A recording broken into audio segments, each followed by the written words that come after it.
La délégation congolaise, ayant participé à la première édition du Forum italo-congolais sur la promotion des échanges entre artisans et PME, ne cesse d'aller de rencontre en rencontre des acteurs et sociétés opérant dans les PME en Italie.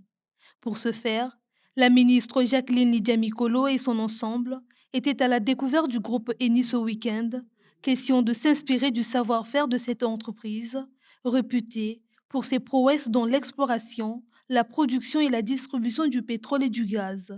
Cette visite a permis à l'écosystème des PME de s'imprégner des innovations entreprises de cette société sur le segment de la production agricole d'huile pour les bioraffineries.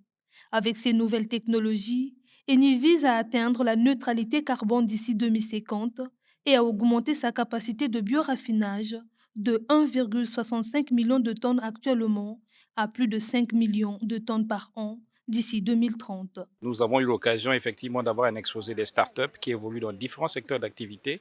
Et c'était intéressant parce que l'engagement de Madame la ministre Lydia Mikolo, conforme aux instructions du chef de l'État, c'est d'arriver à transposer un modèle en réalité efficace pour développer tout type d'activité. Et il faut rappeler que l'engagement climatique du chef de l'État, aujourd'hui, ne souffre d'aucune ambiguïté. Nous avons bien vu, avec là, ils nous ont projeté le modèle de l'école d'excellence Toyo, qui concentre un certain nombre de formations qui répond aux contraintes climatiques. Donc, c'est tout un engagement, c'est toute une démarche et toute une action qui nous a emmenés ici en Italie. C'était intéressant avec les partenaires italiens qu'on travaille à ficeler un projet d'accord de manière à ce que on transpose un peu l'expertise italienne au niveau de Brazzaville. De cette visite guidée, la ministre des PMEA découvre également l'incubateur Joule, une structure spécialisée dans la formation entrepreneuriale dont le Congo est déjà prêt à prendre pour modèle. Joule, qui est un incubateur, le FIGA, dans le process d'incubation, va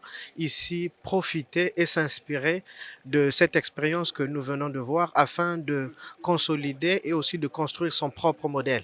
Nous avons accompagné et nous accompagnons aujourd'hui des porteurs d'idées, des startups, mais aujourd'hui avec l'expérience que nous venons de voir des exposés des startups qui ont été incubées avec Jules nous permettrait de mieux affiner notre process d'incubation. Le groupe Eni fait partie des plus anciennes sociétés opérant au Congo, notamment avec son sous-ensemble Eni Congo, avec qui les autorités congolaises assurent en partie l'exercice des activités relevant du domaine des hydrocarbures.